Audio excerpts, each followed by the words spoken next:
శ్రీరామ నవమి సందర్భంగా రాముని ఆలయాల దర్శనంలో భాగంగా పురాతనమైన ఆకివీడు పెద్దపేటలో 100 సంవత్సరాలు పైబడి ఉన్న రామాలయం శిథిలావస్థలోకి వెళ్ళిపోయినప్పటికీ కొంచెం క్లీన్ చేసి రాబోయే రోజుల్లో చక్కటి దేవాలయం, రాతి దేవాలయం పునర్నిర్మించాలనే ఆలోచన ఎక్స్ప్రెస్ చేయడం జరిగింది. ప్రతి రామనవమికి శిథిలమైనప్పటికీ కూడా అక్కడ రామనవమి రోజు అక్కడున్న ప్రజలు పానకం, వడపప్పు పంచటం, పూజలు చేయటం శిథిలమైనప్పటికీ కూడా ఈరోజు జరుగుతుంది. అందులో భాగంగా మరి నేను ఈరోజు ఆ దేవాలయానికి కూడా వెళ్ళటం జరిగింది. ముందే వారికి తెలుసుకొని బయట నుంచి కూడా కొన్ని శక్తులు అక్కడికి వచ్చి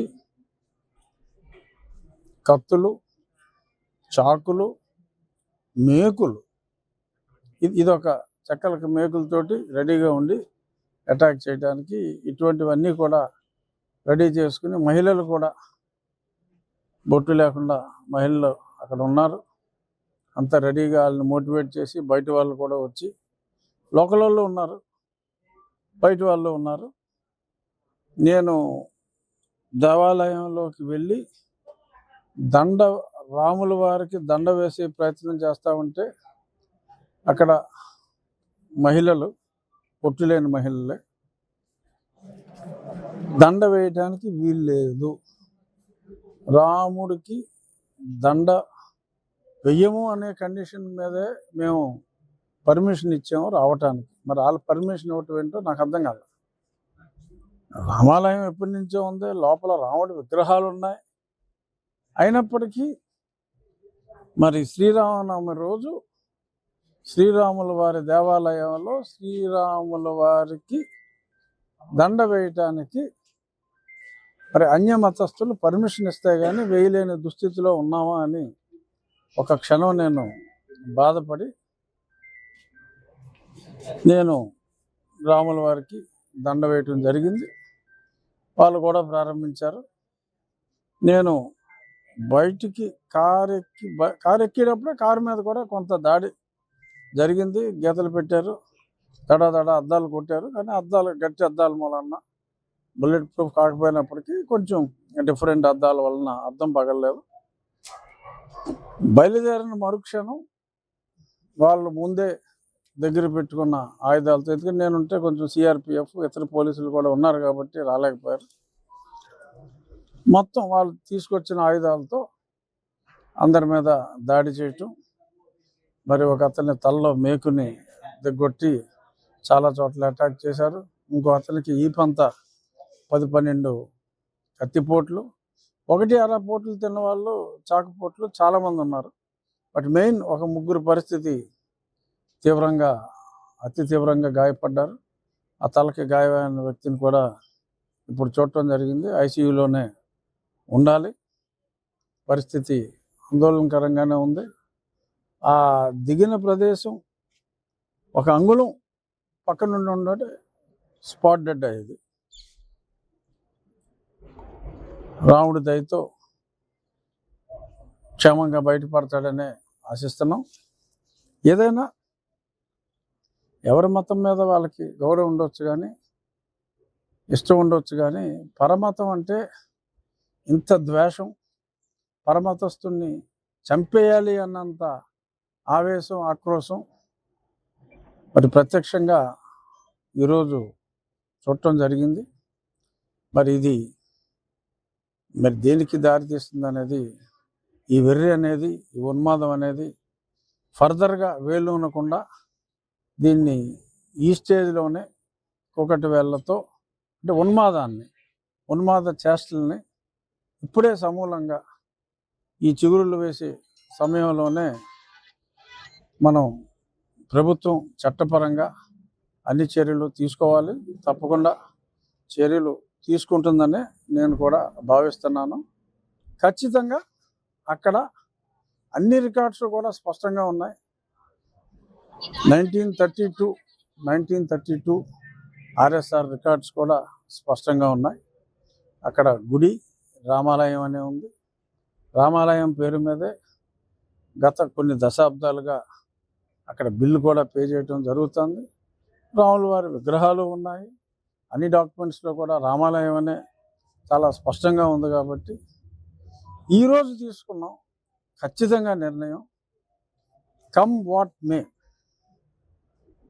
అక్కడ రామాలయం కట్టితే అది బయట వ్యక్తుల ప్రమేయం ఉందంటే ఖచ్చితంగా బయట వ్యక్తుల ప్రమేయమే ఉంది. ఏ రోజు కూడా ఆ ప్రాంతంలో జై భీమ్ అని మనం చూడాల. సడన్గా క్రైస్తవులందరూ భీములు అయిపోయారు. కొత్తగా వచ్చింది. అందరూ లైక్ చేస్తారు. అంబేద్కర్ గారిని గౌరవించని వ్యక్తులు ఎవరు లేరు. మన రాజ్యాంగ రూపకర్త అంబేద్కర్ గారిని అందరూ గౌరవిస్తారు, కులాలకి మతాలకు అతీతంగా. కానీ ఈరోజు సడన్గా అక్కడ మాట్లాడితే జై భీమ్ అని తిరిగి కోర్టుల వాళ్ళని మనం చూస్తున్నాం, కోర్టులు వేసుకుని జై భీమ్ అని. దీని వెనక ఈ నీలి రంగు జెండాల వెనక నీలి కోట్లు ఉన్నాయనే అనుమానం అయితే ఉంది. బట్ ఏదైనా పూర్తిగా విచారణ జరగకుండా మనం యథార్థంగా చెప్పలేం. బట్ అక్కడ వీడియోలు అన్నింటిలో స్పష్టంగా రాత్రికి రాత్రి వెలసిన జెండాలు, ఆ జెండాలు తీసుకొచ్చి పెట్టిన వాళ్ళు అక్కడ కొన్ని గృహాల్లో ఉండటం, సడన్గా ఈ కత్తులు ఇటువంటివన్నీ కూడా ఆ గృహాల్లోకి చేరటం, ఖచ్చితంగా పెద్ద కుట్ర ఉన్నది అన్నది 100% నిజం. ఆ కుట్ర వెనక ఎవరున్నారు అనేది పోలీసులు తేల్చాలి. త్వరలో ఆ విషయం కూడా పోలీసులు తేలుస్తారని అనుకుంటున్నా.